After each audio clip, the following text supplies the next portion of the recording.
Greetings, dear ones. I am Cryon of Magnetic Service.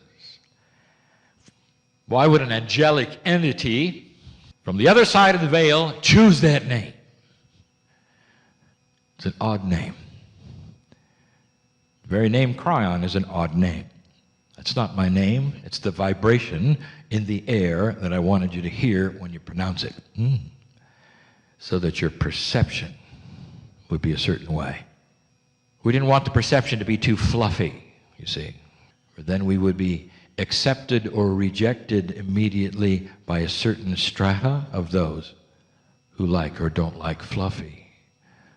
You understand, we're dealing with that which is perceived by those in three dimensions.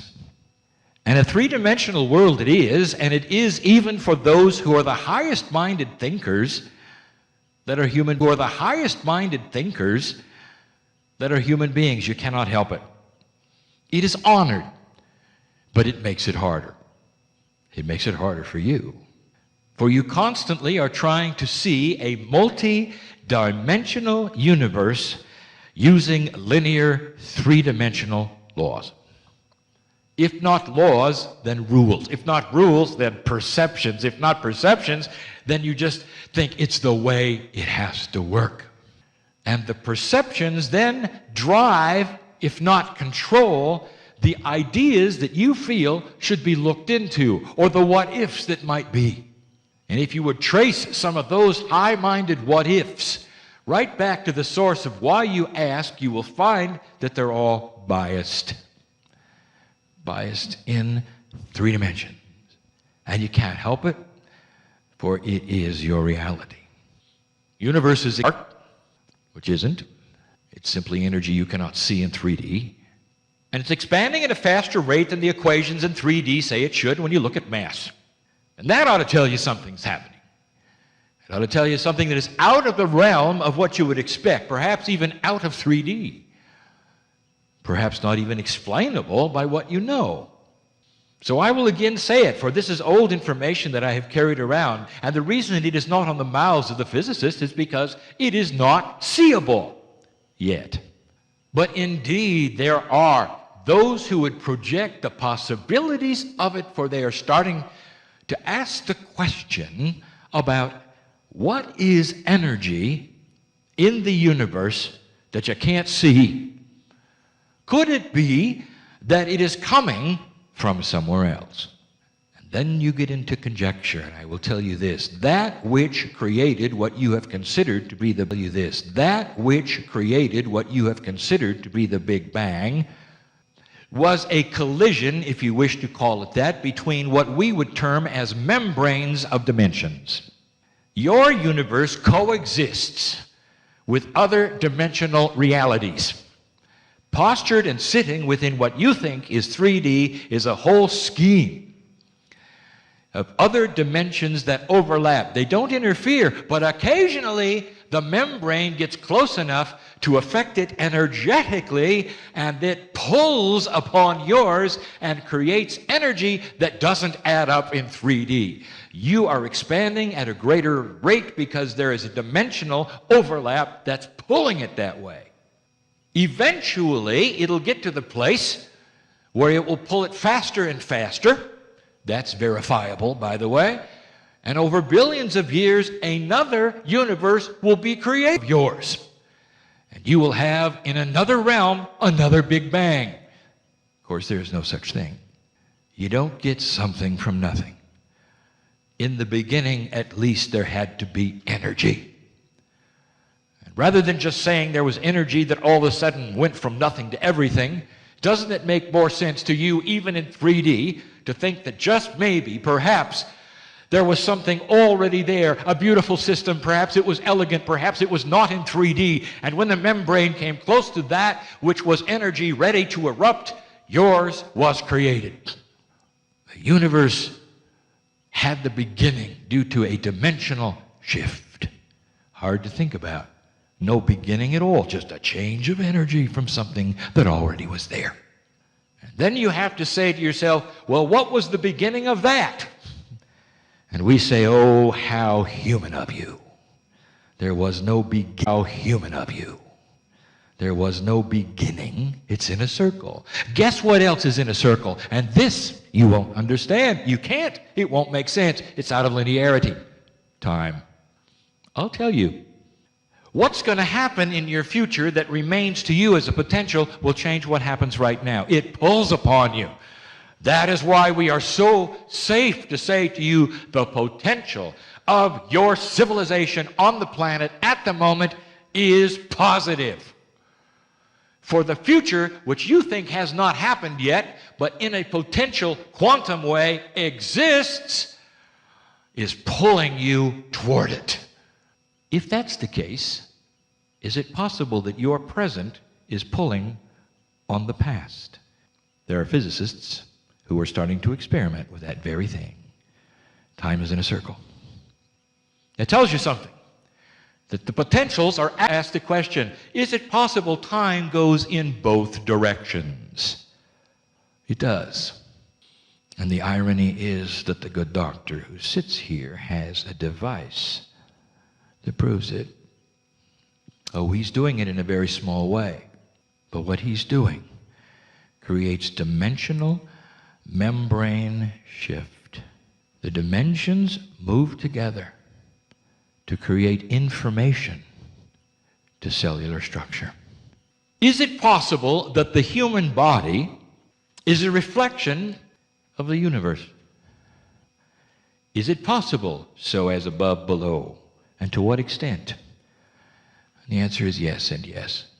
Questions have been answered this very day. And I will again give it to you. Human being, why do you wish to singularize everything to the point of absurdity?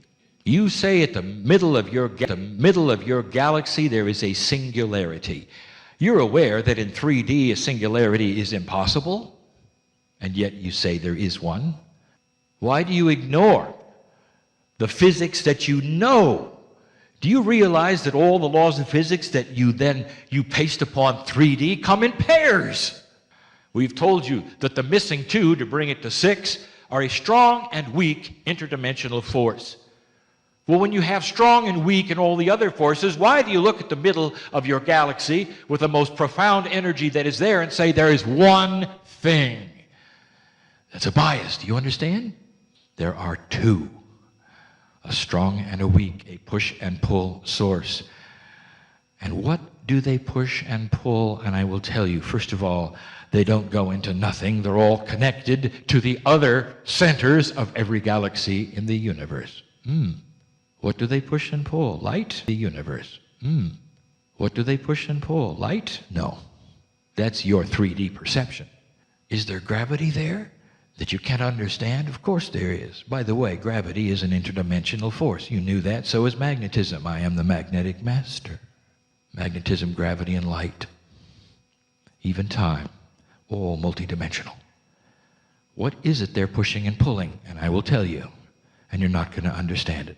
Information. What kind of information? Well, it's not 3D. Dear human beings, it's about life. The appropriateness of it, the spirituality of it. It's a benevolent God that sets these things in motion, biased for life. We are. And that is the engine of your galaxy. You talk about the stamps in the grass, and you have all these theories. Yes, they're real, those crop circles. And where might that come from? And I'll tell you something, and you're not going to understand this either. And you're not going to believe it when I tell you. They come from the potential of your future as information to you. How much of that are you going to believe today? Your body is a setup, much like the galaxy itself. It has mastery inside. You might even say it's perfect. You might even say that it is ready to live forever. You might even say that. But until it moves past 3D, it's going to continue in the old paradigm with the same assumptions, with the same subconscious. What the doctor discovered was how to pass interdimensional energy, which is information, directly to your mastery. To create in the body to your mastery. To create in the body a non-invasive way that awakens that which is the very stem of its creation. The fractals inside, much like the fractals outside, those teeny black holes that you might say are the center of the galaxy, feeding information back and forth to other galaxies, are the ones in your cellular structure talking to each other. Interdimensional they are, so small you can't see them. And the doctor has the device that will imbue into chemistry, good chemistry, the instructions for the body to grow, to heal, to repair, to become more efficient. And it does it on its own. Spontaneous remission? What is it? We have said it before, long before this weekend.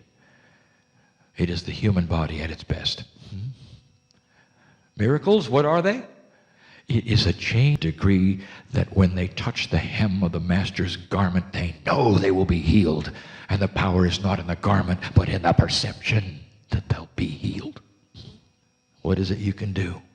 And so you are having outside influences given to you through the chemistry into your cellular structure that helps you to what? To change your perception.